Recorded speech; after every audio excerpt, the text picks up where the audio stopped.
Thank you all to the very first Bee Talks by the Milton Bee Club. Little round of applause for us. I call Bob the Godfather of Georgia beekeeping and beyond. But he's actually graced us with his presence here because the coming weeks he'll be on the road quite a bit at some venues with thousands of people. So, it's very special to have him here. So without further ado, the one and only Bob Binnie. So with an introduction like that, there's no pressure, right? No pressure. So, it is a pleasure to be here, and I really enjoyed that talk on monarch butterflies. And it was interesting in that I learned something. It was unexpected.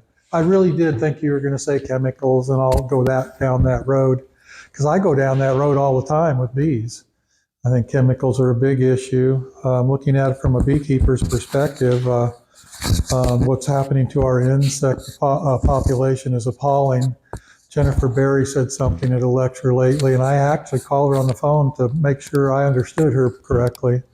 And she said there's research in Germany that is showing that 78% of the biomass of insects on the planet has disappeared in the last 30 years.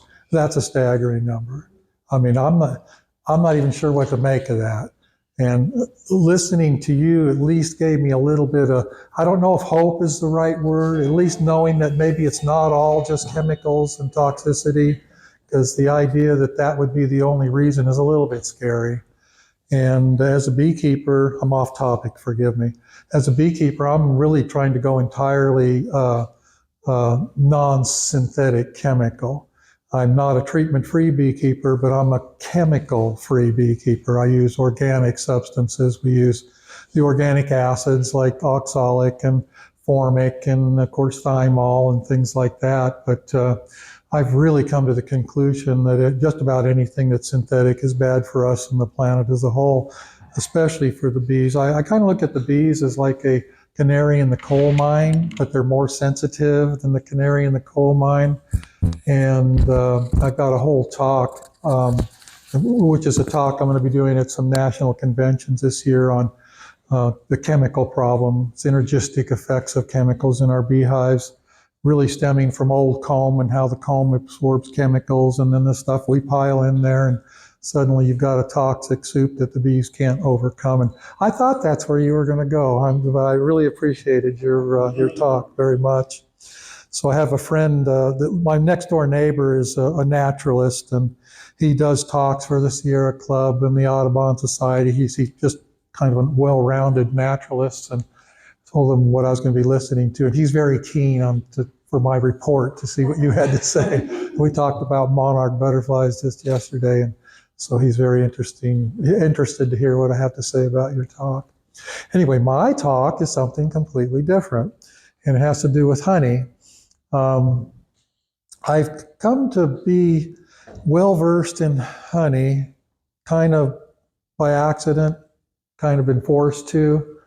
Somewhere along the way, I went from being a beekeeper to what in the industry is called a producer packer. You have producers, honey producers, you have honey packers, and then there actually are quite a few of us that are considered a producer packer. Now, small beekeepers that have 10 colonies are producer packers, right? They're packing all of their honey. But in the industry, when you say producer packer, it means somebody that not only produces honey, but also someone that purchases honey and packs it for sale. And I guess about, maybe right around 20 years ago, I had a bad year, had a bad season, and I'd been beekeeping long enough to develop a pretty good customer base. And I had a bad year, and I did not want to lose my customer base. So I had a friend in South Georgia that said he had made a lot of honey. He said, well, why don't you just purchase some from me, and you can bottle it and at least have something to offer your customers. And I did. And it only took me 2 seconds to get over the moral question, do I tell people if this is my honey or not? I didn't have to think about that much. And I was completely honest. And what I found was that because I had had a bad year, everybody in my region had had a bad year. And suddenly all these mom and pop produce stands and little grocery stores and just places that you'd sell a few cases of honey. Well, I was getting calls from people I didn't know looking for honey. And I had taken my 3/4-ton pickup truck down to Homerville, Georgia, and picked up 6 drums of honey, which was all it would carry. That's all the weight I could put on it. And within a couple of months, I was back on the phone with my friends saying to have any more. And that was the beginning of my packing days. Some years, a few years ago, we packed 1,500,000 pounds of honey. This year's a little less. The honey market is going through a very funny phase right now. As you might imagine, there's a lot of imported honey that's putting pressure on our industry. And the price of domestic honey I'm just going to use a very colorful terminology, it has gone down the toilet. Now, the big honey producers in the country are really, really suffering.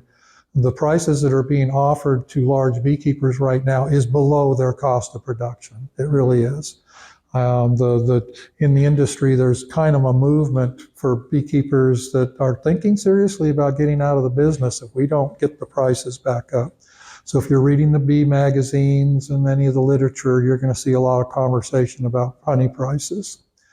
Anyway, that's kind of off subject too. Anyway, being a honey packer, I've learned a lot about honey, and it's very interesting.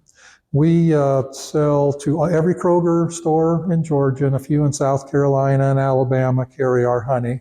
We're not on the shelf. We are on the shelf with the other honeys, but somehow magically, I actually did a smart thing because of some advice from a friend. I hired a food broker to represent me with Kroger, and it only cost me a small percentage, but he managed to get us in every Kroger's on our own shelf. And even as a small beekeeper, if you need to move your product and you're trying to sell honey in your local grocery store, wherever, Ace Hardware store, it doesn't matter. If you can get on your own shelf, separate from the other products in the store, your sales will be quadrupled at least. That's what happens in a grocery store anyway. So I played the game. We're playing it pretty well. When you walk in our store, which is in Lakemont, Georgia, Lakemont is... how would you explain it from here? Gainesville, Georgia, that's 985. If you just keep going north, turns into 365, turns into 441. You're going up through North Georgia, you pass through Tallulah Falls and on into Dillard. We're right on that road we're 5 miles north of Tallulah Falls. We are in the mountains, and it's Rabun County. Rabun County is the most northeasterly county in the state of Georgia. I actually have some of my colonies in North Carolina over the border on the way towards Franklin or Cherokee up through there, Smoky Mountain National Park. And if you get a chance, our store is actually worth stopping at. How many here have been to oh my gosh. Okay, I don't even need to talk about it then, do I? I didn't expect that. I thought maybe 2 people might say that. But that when you walk in our door, I guess, our store is popular anyway. When you walk in our door, that's the first thing you see. And what you can't see is that sign right there. You can see a few of the words, and we explain where every variety of honey came from. We have honey currently from California. See if I can remember all this. California, have 2 honeys from California, black sage and orange blossom. We have honey from South Dakota, clover. Honey from North Dakota, clover and canola. Honey from Michigan, which is basswood, purple star thistle, blackberry, clover kind of mix. Honey from Wisconsin, which is much the same. Honey from New York State, which has black locust thrown into the mix and some other things. Tennessee, it's hard to remember them all. Florida, of course, yeah, Florida. We have Tupelo from Florida. North Carolina, of course, because I have bees there, and then obviously Georgia. So our local honey, we have 2 varieties. We call it Mountain Wildflower, and I'm often asked how I can tell what it is. Well, if I can't tell what it is, it's wildflower. It's that simple. And of course, I recognize I've gotten to the point where I can recognize many of the flavors from our areas. When you watch the videos, you'd be shocked how many emails and comments I get. or people coming into the store, can you tell me what this is? Well, no, I can't, because it's not something I'm familiar with. I'm not like Keith Fielder, who can tell you what everything is. He's one of the best, by the way. I was going to mention that. He's one of the best tasters I know. We're pretty good friends. Keith comes in the store every once. Saw him about 2 weeks ago. He was in the store. But I know the sourwood and then, that kind of stuff, tulip poplar, all of that good stuff. And anyway, so that's my story about how I become familiar with honey. And we're going to talk about the chemistry. This title is misleading. We're going to talk about the chemistry of honey, but also how we can affect it for the better and the worse through processing. We can actually make honey better if we're careful about it. I know that's a shock to most people. Most often, people make it worse by the way they process it, and we're going to hit on that a lot too. So the chemistry behind processing honey and how we can affect it. Let's see what we can do with that. So temperature, time, materials, moisture, crystallization, and filtration are what we're going to hit upon here. If you go online and you read a lot of the websites and the information on diets and stuff, and I myself right now, I'm trying to lose some weight. I'm trying to keep my carbs down. I love bread. I saw all those goodies out there, and I love that stuff, but it's now on sweet tea instead of sweet tea. That sugar's the worst. Sugar and bread are, for me, that's poison. But there's a thing, and you automatically want to put honey in that same category, but there's a problem with that. And that is, honey is unique. And although it's mostly sugar, honey is metabolized, it's handled by our body much different than many other carbohydrates. You even hear funny stories like people losing weight by using honey. There's some bizarre things out there. Honey has been found to have over 180 elements to it. And they don't even understand why honey does everything it does. It's still a mystery, some of the things that honey accomplishes. And we're going to hit upon on some of the things health-wise that honey can do for us. And it's just a very, very interesting thing. It's got stuff in there, how did that get in there? Things like gold and silver and copper and really weird elements that you wouldn't expect to be in anything. But in fact, I see my next slide. I should have started with that one. Honey is not just another sugar. And when I redo this slideshow, I need to put that first, then the next one. So let's start with temperature. Temperature affects all aspects of honey: enzymes, color, taste, and aroma. Now, honey judges, like Keith, will use color, taste, and aroma to judge honey. And, in the old, just as little as 20 years ago, dark honey was almost hard to sell. People wanted to tell you that the light honey was the best. And nowadays, that's almost reverse. People have come to understand that the dark honey is actually better for us, and the reason is what makes dark honey dark is the mineral content, among other things, but the mineral content. Now, you can have dark honey that is turned dark because of time and temperature. What we're going to find here is that any change, any chemical change that occurs with honey always includes an equation. If you'll go online, you'll see this temperature does that, or this amount of time does that. It's always a half-truth when they talk like that. It is not black and white. There's always an equation. There's always more than one thing influencing honey to create an outcome, and we're going to get into that too. So the first thing we're going to hit upon is temperature and enzymes, and to me, that's a huge deal. The presence of active enzymes is a part of what defines food as alive. Enzyme activity must be present if honey is to be labeled as raw. And let's go to the next one. Enzyme, a substance produced by a living organism which acts as a catalyst to bring about a specific biochemical reaction. And if you kill the enzymes, you just killed the food, okay? And it isn't just honey. We all know the difference in taste between corn on the cob that's fresh, picked that day, and something that's been canned and put in the pantry. One's alive and one's dead as a doornail. The nutrients are there. It may have all the vitamins. It may have all that stuff. But that life force has been neutralized. And, in places like India, you'll hear words like prana, China, chi. In the West, you might hear life force or life energy and things like that. And enzymes are actually a part of that. I don't even know. I always get in trouble because I'm not a chemist. I don't know all this language, but it's like a biochemical, electromagnetical. It's just all this stuff. It's this life happening. And enzymes are a part of that. And when you heat honey up to a certain temperature for a certain amount of time, the equation, once again, you're killing that life. You're snuffing that life out.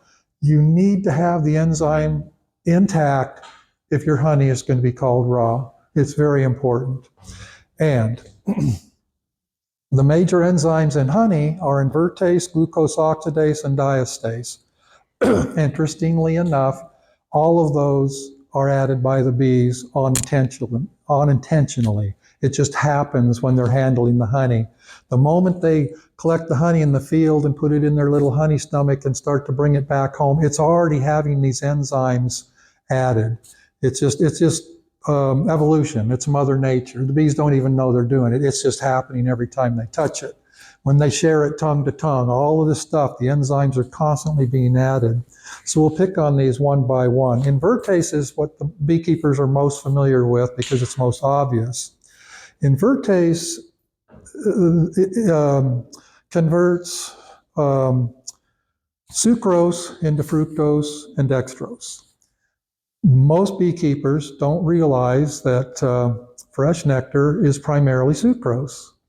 Sucrose is the favorite food of bees. And I often kind of play a trick question to a small group, but I won't do it to you guys. I'll just give you the question and the answer. I'll say, what is the favorite food of bees? And everybody looks at me like I'm stupid, like, of course, it's honey, right?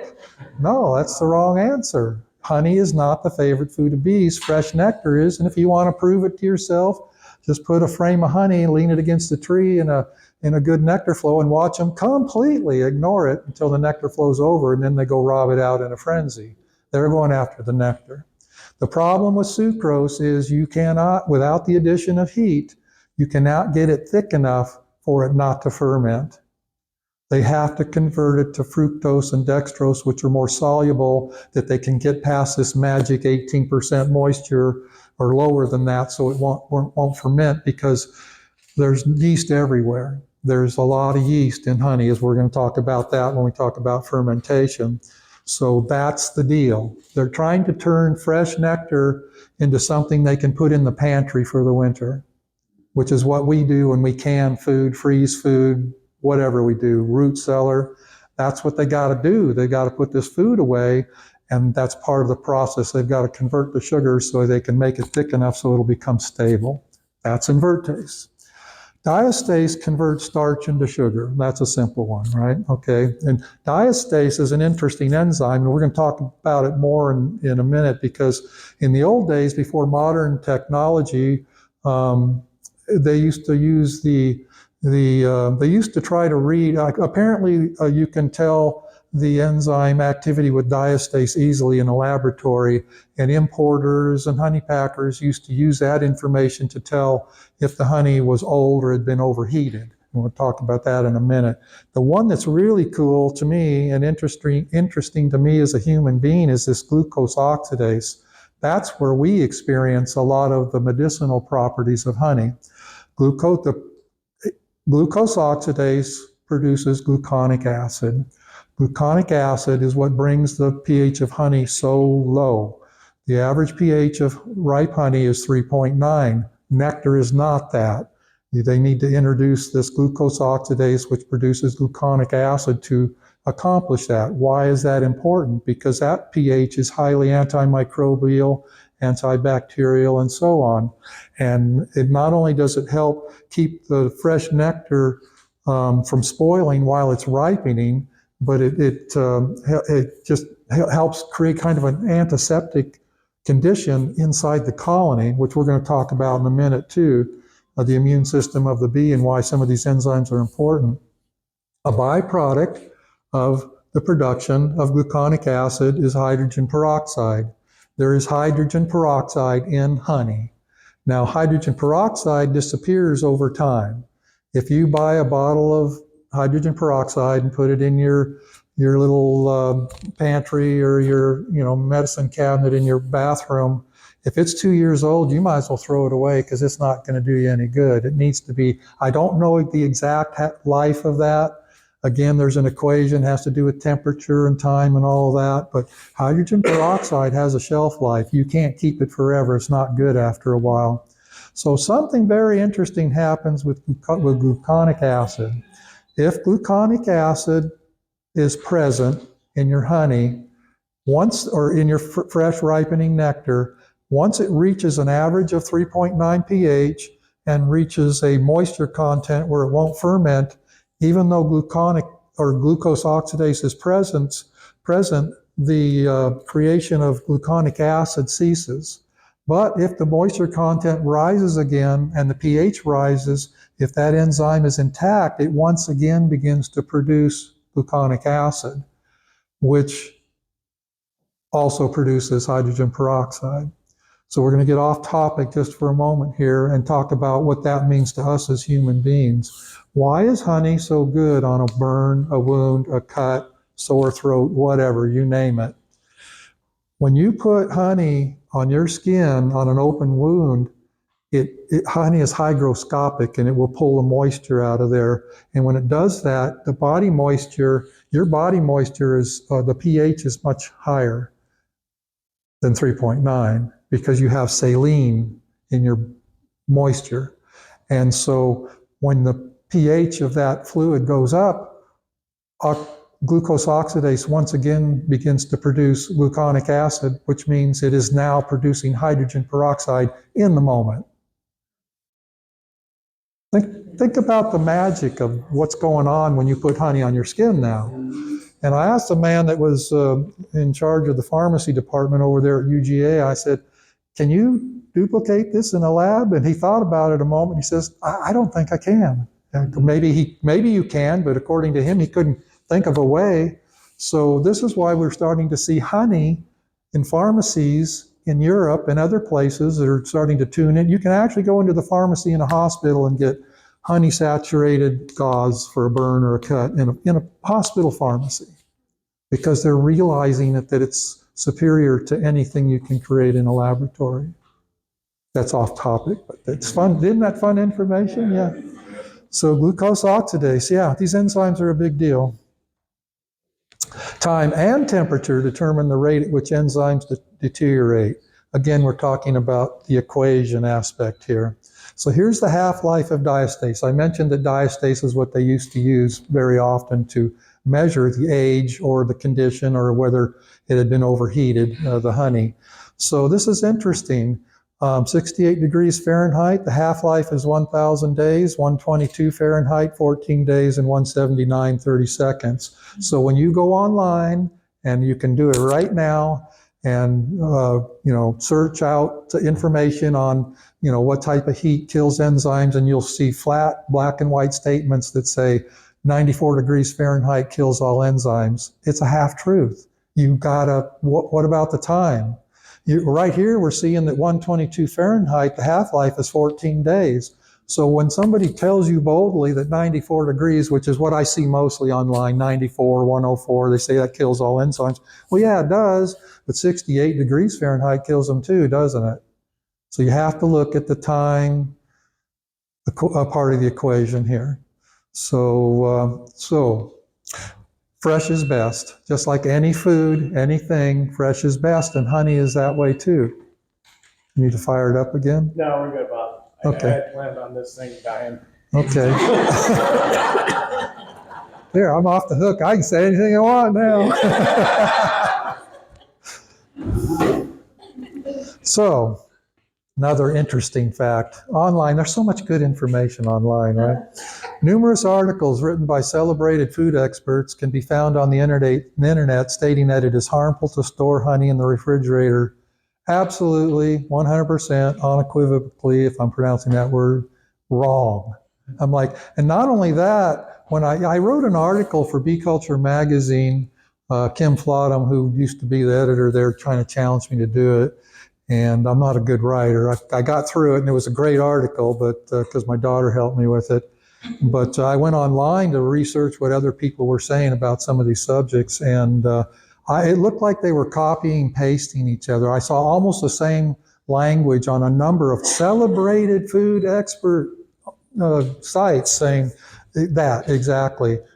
And it's exactly wrong because if you're looking at enzymes and specifically the lower the temperature, the less impact there is. And so much so that if you take it well below freezing, the enzyme activity comes to a screeching halt, stays intact for, I'm not going to say forever, but a long time. I don't even know, thousands of years maybe, I don't know.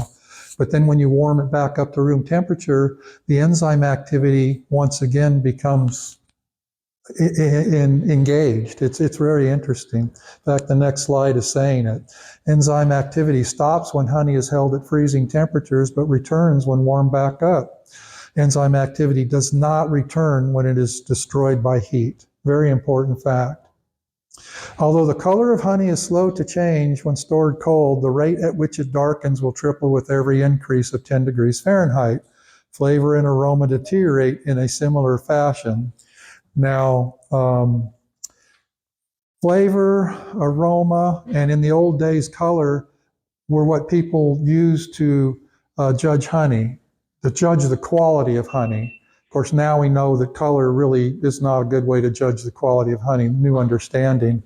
But flavor and aroma deteriorate in a similar fashion. Now, what we're talking about here is if you go from, say, 40 degrees to 50 degrees Fahrenheit, although the changes will be slight, every time you go another 10 degrees Fahrenheit, the changes triple.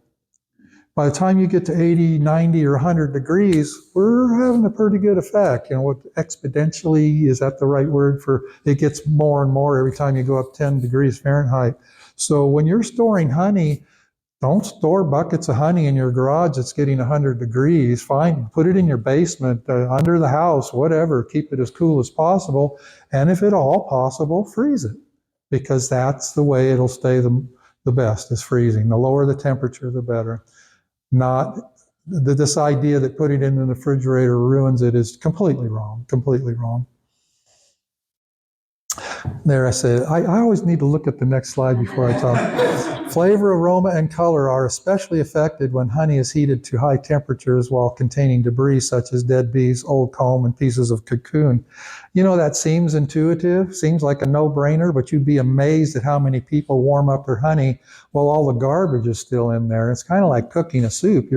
All that stuff is being leached into your honey if you're warming it.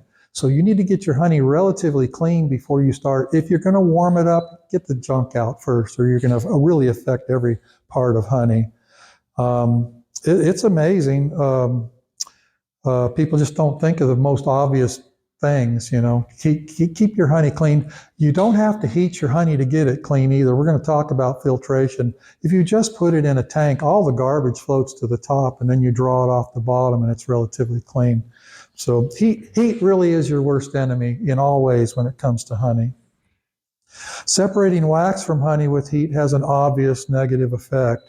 Now, what am I talking about here? It's not quite as common today, but when I got started in the early 80s, in 1981, I went to work for a large commercial beekeeper in Southern Oregon, and we migrated up through the West Coast doing pollination and ended up in North Dakota for honey production. And we called it the coffin because it was about the size of a coffin. It was a big heating device where everything went in there, all the honey, all the cappings, and all the honey with the cappings went in this thing, a large commercial extracting operation. And it heated it up hot enough to where the wax would melt. And wax is lighter than honey, so it would float on the top and the honey would separate to the bottom. And he had two pipes. The wax came out one pipe, and down lower, the honey came out the other. And I always noticed it was a little darker and wasn't quite the same flavor. And I questioned him about that, and he said, well, it's minor. We just mix the extracted honey back with it, and you don't notice it too much. Of course, nowadays I understand that he put a real hurting on that honey. When you melt wax and honey together to separate them, you really have done a number on the honey. So you need to not do that. And I know a few commercial beekeepers that still use devices like that, but nowadays spinners are becoming more common. And I have a spinner, a wax spinner, so you spin the honey out of the cappings instead of melt them. So, can honey processed with heat still be called raw? I'm not going to answer this question. I'm just going to talk about facts, and you can answer it for yourself. How hot is the brood nest in a colony? It's 95 degrees. How hot is your top super on a hot day in July? I mean, I don't even, 110, 20, I don't know. I've seen in South Georgia, when I used to take bees down there, I'd see the wax on the top bars and the top super completely melted flat. That's hot enough to melt wax. What is that, 140? I should know the answer to this. I think beeswax melts at 149, somewhere around there. So it gets pretty hot. So the deterioration is already occurring in the beehive. So just because we touched it and got it to 95 degrees doesn't mean it's suddenly gone bad. I mean, you got to look at this thing from the big picture. So we actually use some heat in our processing. We're moving honey through pipes. You can't do that at 65 degrees. It won't move. You can't pump it. So, and also there's a question if it's crystallized and you heat it up enough to go liquid, what have you done? Have you just killed it? Is it no longer raw? Well, if you go back to the equation we were talking about, are you affecting it? Yeah. Have you killed everything? Can you still call it raw? I'm going to let you answer your own question there. I'm not going to tell you. I can tell you what we do. We bottle at 95 degrees, and if we got honey that's crystallized, we try to get it up to 110 to liquefy it before we pump it into the tanks. And we try to keep it warm as little time as possible. And are we having an effect? Absolutely. Is there still enough enzyme activity and so on to call it raw? I say yes, and we do it. We put raw on our label. Of course, the other part of the definition of raw is it's not just enzymes, it's also how much you filter it and all of that sort of stuff. So I say yes, but that's a moral question for everybody individually. It's already being ruined in the beehive. Materials and processing is not often thought about. Can I pick up one of your bottles of water here? Let me get you one. I think I'm ready. No. I just need to read the bottom. Oh, okay. That I've one, got cooties, but I mean, that one doesn't have what it should on it. It's supposed to. PFE or No, it's supposed to have any food grade plastic has a triangle on the bottom of the bottle, and this one does not, which I'm puzzled by because I thought it was a law that you had to state that. This is PET plastic. PET, sometimes PETE. You got a triangle on the bottom of that? Yes, on the side. Oh, it's on the side. Yeah. On the label. The label there. Okay, should say number one. I don't even see it on the side, but anyway, I'll take your word for it. It's supposed to be there somewhere. And for PET plastic, it's a number one. PET plastic is the safest plastic when it comes to food. I don't know what the right word is, where you want to use the word leach or etch or something. Is it there? It's a little plastic. Okay, all right. Number one in the triangle. All plastics, when you're talking about food, should have that number in a triangle. HDPE, which stands for high density polyethylene, is a number two. That's the plastic, like you see a milk jug, that opaque plastic. We bottle honey into skeps that's HDPE. That's a number two. You need to be very mindful of the type of plastic. If you're storing honey in buckets, you need to be looking at the bottom and make sure it's a food grade plastic. And very important because honey is so acidic that I use the word etch, it's probably the wrong word, but it pulls particles out of almost everything, all materials, every material on the planet, even stainless steel. Honey reacts with all metals, even stainless steel. It just happens that stainless steel is the least well, it's not the least. I'll talk about the least in a moment. It's less inclined to lose particles or whatever you want to call it to honey. If you could put honey in a stainless steel tank and leave it there for 100 years and magically be able to take the honey out and weigh it on an atomic scale and weigh the tank, you will see that the tank lost weight and the honey gained weight. It does that. Now, stainless steel is the best for our purposes because it's the best is actually silver and gold, but nobody here is going to use silver and gold. Yeah. So, but stainless steel is good. But some of the really bad ones are like steel. Raw steel is horrible. One time I got a drum of honey from somebody, and it was an online drum.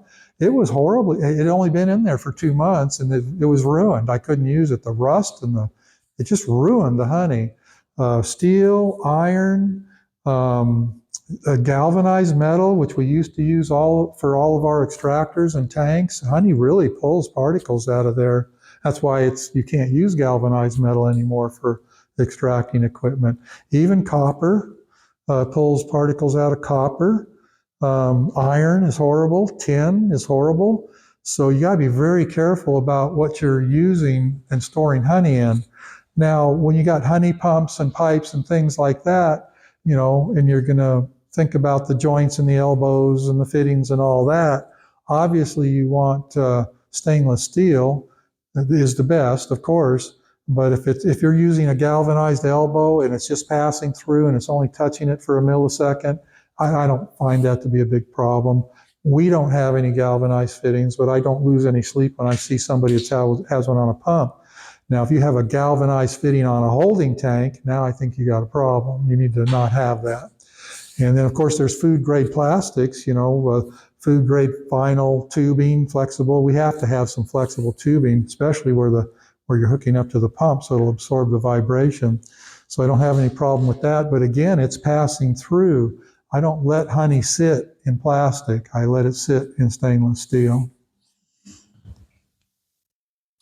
Use only food-grade plastic. We just talked about that. Actually, believe it or not, the best thing to store honey in is glass.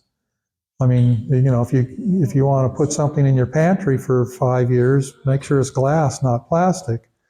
Now, we have all these grocery stores, over 400 grocery stores, so we're pretty clued into, what sells where. And if you put plastic besides glass in a Walmart store, the plastic outsells the glass 4-to-1. It used to be more so, as little as 10 or 15 years ago, it was like 10 or 15-to-1. The plastic would outsell the glass. People are starting to use glass more and more. I have to assume because people are becoming aware. It's scary. My naturalist friend was an ER nurse. He's very tuned into all this stuff, and he says, research lately is showing that we got plastic in our brains, and plastic is just, I'm not going to go there. That's a scary subject. Yeah, we need to not really use plastic if we can help it. I've switched from carrying my water jug around in the truck from a big gallon plastic to a gallon glass jug. And yeah, I've broken it once or twice, but I feel better about doing that. So yeah, plastic is questionable, but here we are. It's the modern age. What do you do? And if I was a mother with 3 little kids, I wouldn't be buying a glass jar. Boom, hit the floor. Yeah, you got to do what you got to do, but also have to be mindful of what you're doing so you can get away from the bad stuff eventually. Moisture in honey is a big deal, and it's one of those things that we as beekeepers can affect so easily, and very few people think about it. And it's actually an area where we can make our honey better, a better product than the bees made it. I know that sounds crazy. So honey is hygroscopic, which means it will release moisture to a dry atmosphere and collect moisture from a humid atmosphere. I have slides here showing some interesting numbers. And here in the Southeast, it's a problem. If you live in Arizona or New Mexico or Southern California, you got the reverse problem. You have to be careful that it doesn't get so dry that you can't get it out of the comb, which can happen. So transporting, storing, on-capping, extracting, and the overall handling of honey in high humidity will absolutely add moisture to the honey. Arid conditions, low humidity, will lower the moisture in honey. And here's the numbers we're concerned with.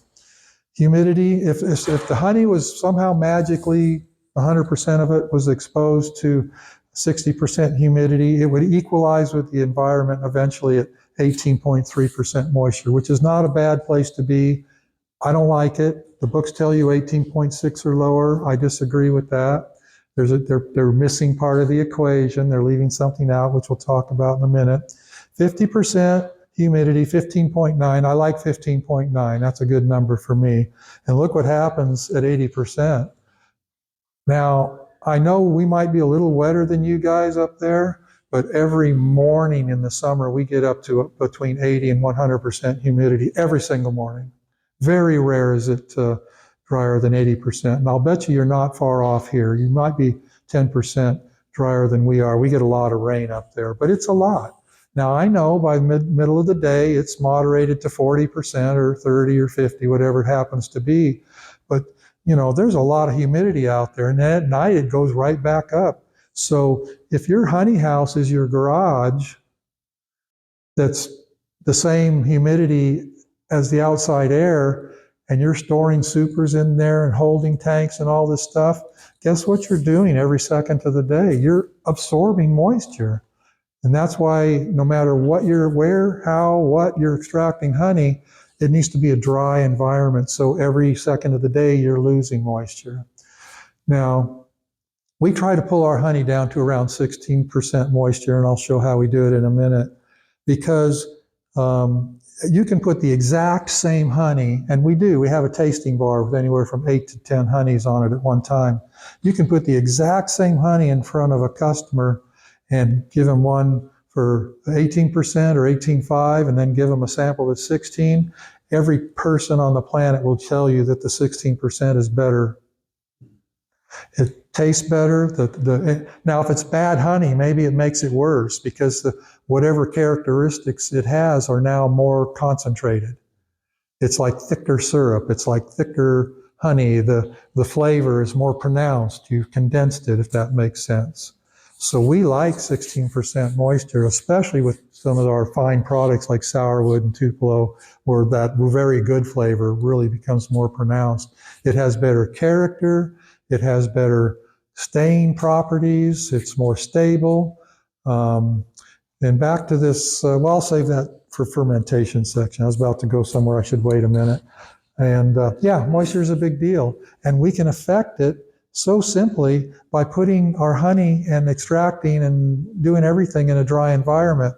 Now, another thing to keep in mind, and I get this question all the time, people say, I've got 20% moisture, it's in a 5-gallon bucket, can I just leave the bucket open in a dry room and blow a fan across it? No, it doesn't work, because honey has a very low, very slow rate of diffusion, meaning that you can dry the very surface, but it doesn't migrate through the vessel unless you're constantly stirring it and changing the surface. And that's what a lot of modern honey dryers are. They have this warm, dry air blowing through them with a screw or a paddle or something that's constantly, slowly changing the surface, and that's how they're drying the honey. The time to dry the honey isn't after you extracted it, it's before you extract it. This room doesn't look the same. Now it's painted and looks much prettier. I need to change that picture. But the idea is that's 2 commercial dehumidifiers there that once we start extracting run 24/7, never turn them off. We turn this room into 20, 25, maybe 30% humidity. These fans are industrial fans that are meant for construction sites. They're all blowing down. It's a 10-foot ceiling. And we'll get that room up to about 85 degrees, turn the fans on, the dehumidifier is wide open.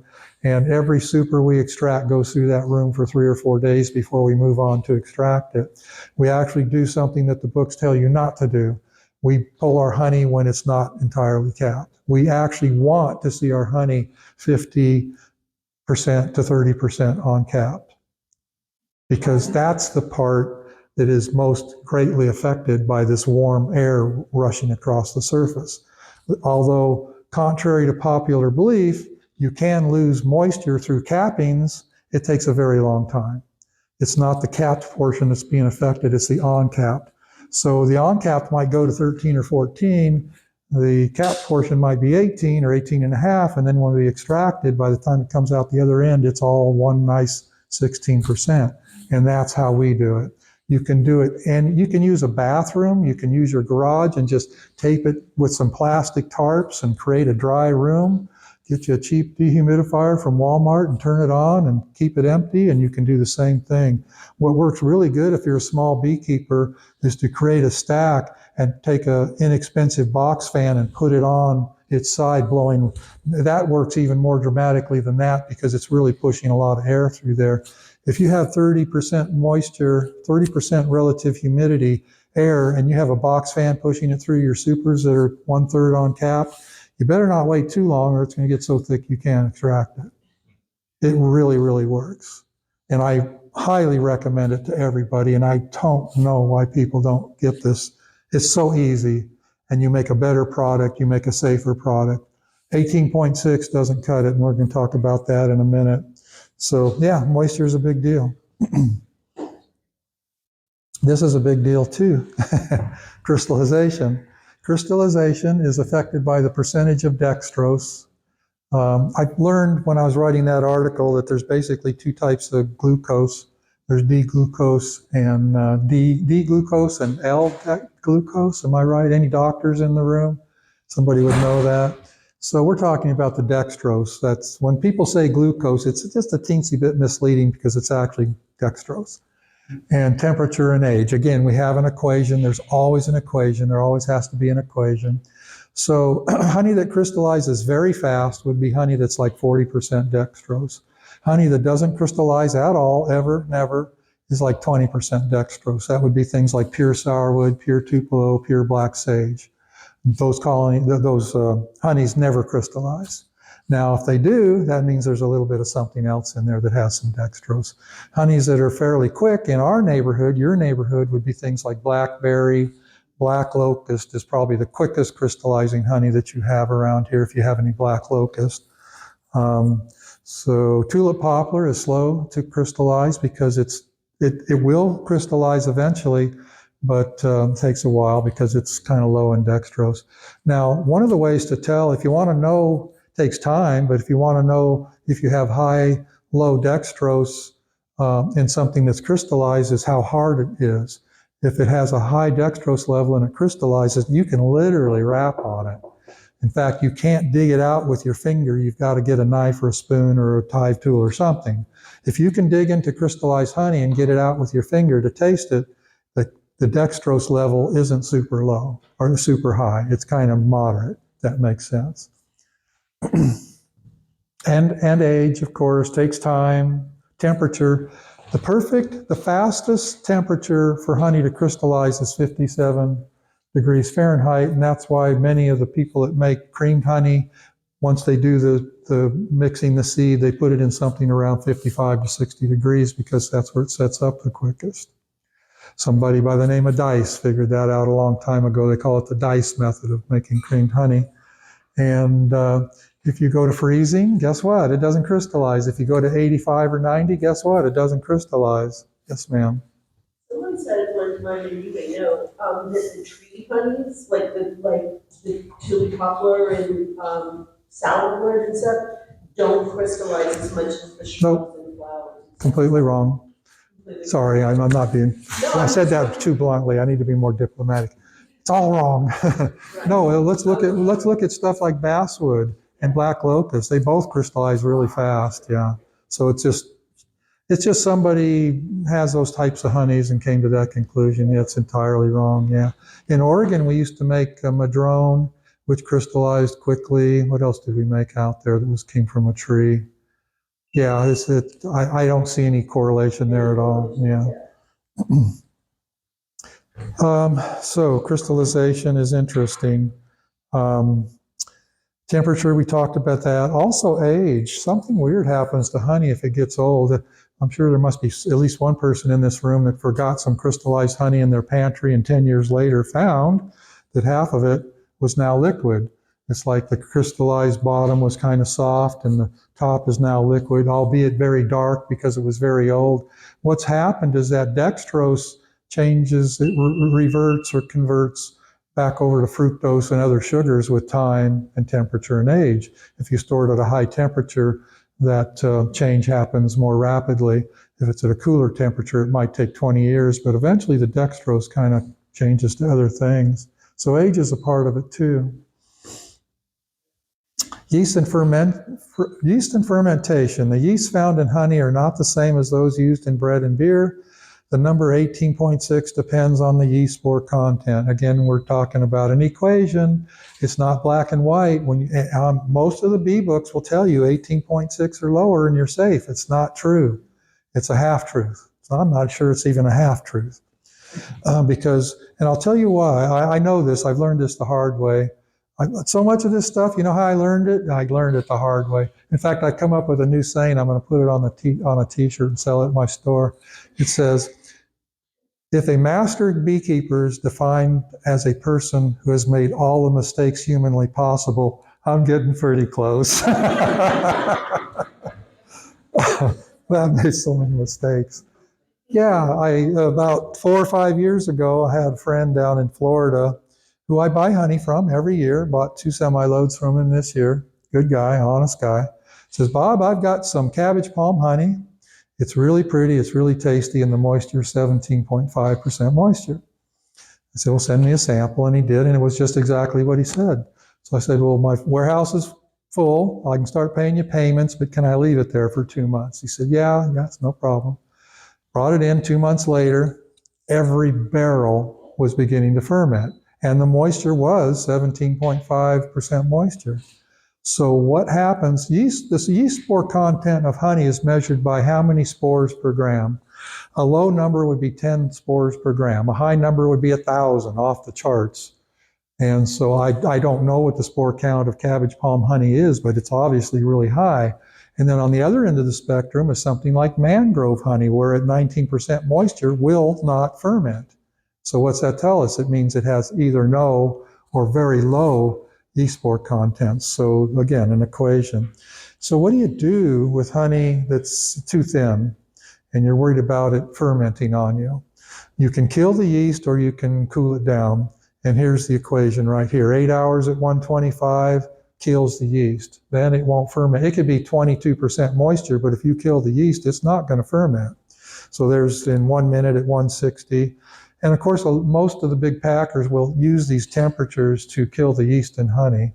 I don't know if they're doing it on purpose, or I don't know what the thinking is there, but they do it. And when we get barrels, now I've learned through experience, when we get, and we do occasionally get barrels that are too thin from somebody, it happens invariably. We rent cooler space in Clayton at a food bank, and we take the barrels, their cooler space is 38 degrees. If we put that thin honey in their cooler, end of problem. And then how do we fix it? When we get honey that's real thick, and we do, we get honey that's maybe 16 or 17% from other people, we'll bring it together. When we do a blend, we do 32 drums at a time. So it's easy to put 1 drum of something that's too thin in this blend and just make it disappear. And as long as we got it in a timely manner, it should still taste okay. If honey ferments, that nasty flavor, you don't get that entirely. You can cook it and get the alcohol out, but it still tastes terrible. Once it's gone bad and rancid, whatever you want to call it, you never make it right again. You can't make it good honey again. It's just a fact of life, and we have to deal with it. Filtration is considered a sin by some and absolutely necessary by others, and that's a factual statement right there. There are people that say if you filter your honey, you've ruined it. And there's others say if you don't filter it, you're going to have a problem. So who are these two groups of people? If I was Sue B and I had to put honey in a warehouse that sat for 4 months before it went to Walmart, or it sat in their warehouse for 4 months, and then it went on the shelf for 4 months, if it has particles of anything in it, it can tend to cause crystallization quicker, because a particle of dust can be a platform from which the sugars can start to bind and create this chain reaction. And also, and I think, let's go one more slide up here. Before I get away from that, that's the filter we run our honey through. You can read a newspaper through it. And the reason, so I'm on a soapbox about don't filter your honey, but in our position, because there's so many jars of honey going by down the conveyor line, we can't look at every jar. Like if you're sitting there jarring honey one at a time, you can look at it. We can't.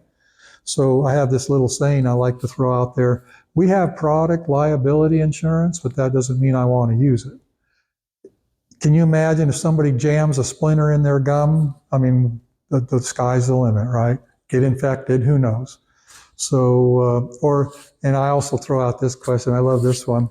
Every beekeeper that's been keeping bees for any length of time that has never, ever ruined a frame in an extractor, raise your hand. And then I go so far as to say, if anybody raises your hand, I'm going to call you a liar, because it happens, right? It's going to happen.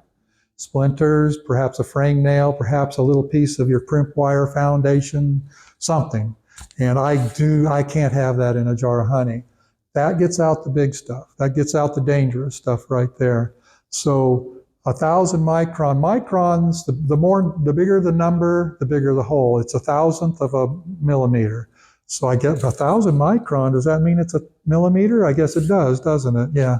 So how does that affect us? What does that mean? A pollen particle will generally run between 5 and 50. Every once in a while you get a plant that puts out pollen particles, pollen grains, I guess I'm using the wrong term, that is 100, but it's rare. Usually they fall between 5 or 10 and 50.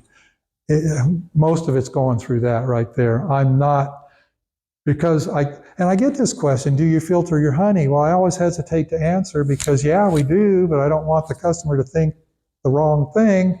So I've got these generic terms, like they say, do you heat your honey? I say, well, not to the point of ruining the honey. We just use a little heat to move it. I try to be vague. And the same thing with filtration. I say, well, we coarse filter our honey to get out dangerous debris, but we don't fine microfilter it. And that seems to satisfy people. So wouldn't you say that you're straining your honey, not filtering it? You could say strain. I wrestled with that term, yes. The reason I'm saying that is because, I have honey and I've sold honey and I call it unfiltered. They say, well, you're unfiltered. I say I strain. Here's what I think the definition of each is, and I could be wrong. I think straining is when the honey falls through a filter strainer. I think filtering is when you push it through. That's my take on it, but it could be incorrect. We're pumping our honey through that thing. Now, straining, I think, is when you're putting cheesecloth over a bucket and putting the honey on and let it just strain through. Maybe that's incorrect, but that's how I look at it. Okay. So, you tell me if I'm wrong. Give me an email. That makes sense. So honey labeled U.S. Grade A Fancy must be free of defects that affect appearance and may not contain particles that affect clarity. What does that mean? That means if you can see anything in that jar, it can't pass for U.S. Grade A Fancy. That's a very misleading term, and I'll tell you why, because most people that pick up a jar that says Grade A Fancy honey on it think they're getting USA honey. Doesn't mean a thing. Honey from Argentina can have the same label. It's a standard. It's not a point of production. They need to change that. I don't know what kind of wording. They need to tweak that a little bit so it's not so misleading. Yes, ma'am. So I'm going to jump back just a little bit to the fermentation. If you have frames that have wax on them, and I like froze them at one point and then stuck them in a plastic bag because I'm going to reuse them later, they now smell fermented to me. They smell like... Okay, here's the problem. Yeah. And you can do this with a jar of honey. If you have a jar of honey that's too thin, or a barrel, or whatever it happens to be, and it's too thin and you know it's going to ferment, if you heat it up to the point where you kill all the yeast and you never take the lid off, it won't ferment. But the moment you take the lid off, it is now once again suspect, because yeast is everywhere. Yeast is everywhere. It's on my computer, it's on the doorknob, it's on your seat, it's in the air. I don't know how many millions or thousands, I don't know that, but it is everywhere. So if you take your frame and freeze it, first of all, you're not killing the yeast by freezing it. So if it goes back to room temperature, now it can ferment. If you heated it to kill the yeast and you put it in the air and then put it in something that was, airtight, you've reintroduced it to yeast. So freezing doesn't kill yeast. Once you go back, you have to be above 52 degrees for the yeast to go active again, but it will happen unless you kill it. Can I use those sprays on the hive or no? Okay, so interesting thing. Just like we as humans can metabolize a little bit of alcohol without getting sick, the bees can too. But just like we as humans, if we have too much to drink, we're going to get sick. And the bees are the same way. If you give them too much alcohol, it's going to give them dysentery. So you got to be careful. It's just a little bit of sniffy, maybe they can handle that. Yeah, but if it's like, oh my gosh, that's, no, don't give it to them, yeah. So reasons to comply with U.S. Grade A fancy standards. Rating adds consumer trust. You read it, you say, oh, this is good stuff, right? Okay. Honey appears clean and attractive to consumer, which is true. If you're a housewife and it looks beautiful, that probably means something. Minimizes crystallization, which adds shelf life. We talked about that. So this consumer trust, just that label means something to most people. Grade A, U.S. Grade A fancy. I mean, it tells you that it's a good product. It may be bad honey, but at least it passes that test. And it appears clean and attractive to a customer, which in my view is, let me finish my sentence and then in my view, is exactly the opposite of what it should be. I want the little minuscule particles of beeswax and propolis and pollen in there. To me, if you get the honey so clean that all that stuff's gone, I think you've taken much of what makes honey special out of it. Yes, sir. I go to Publix and I go in the international corridor and I get cookies. It says made in France. Why can't we do it with honey? Name the origin of it. They've cooked with honey? Or even the label honey. Yeah. Protect that a bit better. Just like this fancy. I don't know how many people here are familiar with Ayurvedic medicine. Anybody heard of that? Raise your hand. They say if you heat honey, you've made it toxic. Now that's kind of half truth too, because it's not like poison, but you can turn some of these elements into something that's not good for you.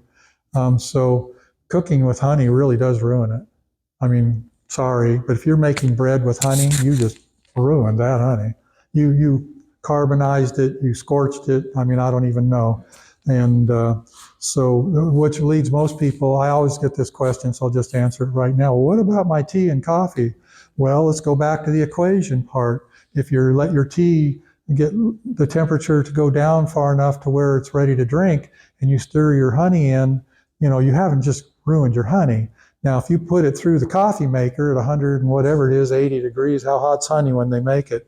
Yeah, you've done a hurting on that honey. You've ruined the essence. It's still better than sugar. Let's be clear on that. But that life essence we talked about, all of that enzyme stuff, it's gone. So the country of origin does not have to be on a. It's supposed to be. My understanding is, and yeah, that's another soapbox. There's nobody out there policing this. So the law says if it's 51% or more of a given thing, then you can label it that. In other words, if it's 49% foreign honey, depending on the state, you may not have to put that on the label. Which is also honey. If you like to call something blackberry honey, it only has to be 51% blackberry honey to legally call it that. But again, there's nobody out there. There's no honey police. Yeah. Reasons not to comply with you. We're almost done, by the way. I know I'm probably stretching my time.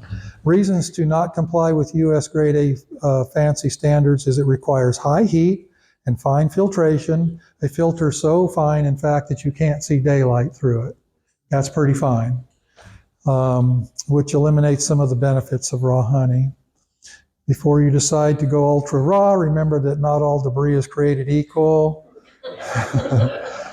Yeah. So, if you can look at what you're doing, and I've actually seen some articles that were very critical of anybody that created any type of filtration at all, and that ultra raw honey was the best. Well, back to the splinter, dead bees, I think this is the last slide. Does honey go bad? You betcha. Yeah, absolutely. Here's the problem. the word bad and spoiled are not synonymous when we're talking about honey. And they found National Geographic had an article 10 years ago where they found some honey in an ancient tomb in Egypt and said it was edible. That doesn't mean it was good honey. Maybe you could eat it and not get sick, but after all what we just watched here, we know that was no longer good food. So does it go bad? In my view, I say yes.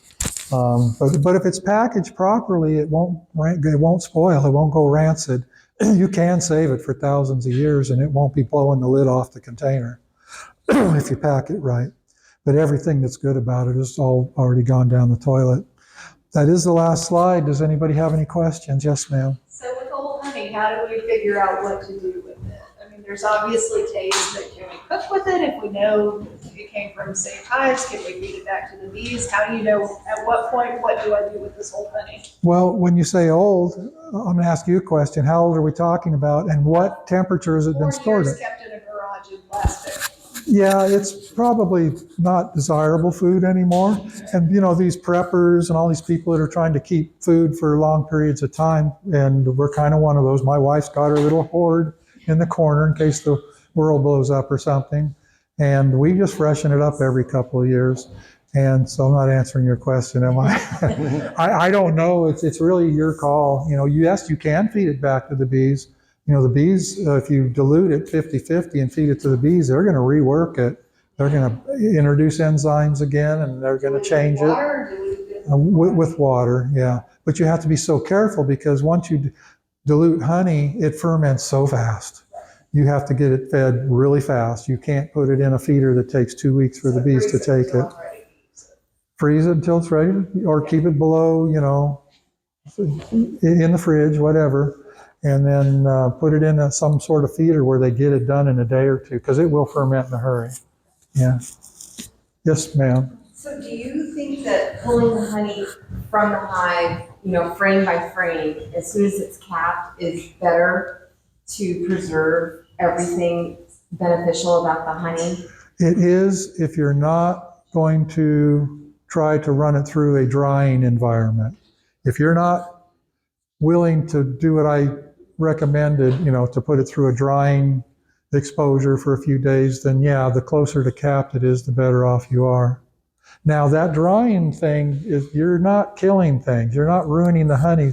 People think that, well, if it's not capped, then it hasn't gone through the total curing process, but it's like 99.9. The enzymes are there, it is what it is when 2/3 of it is capped.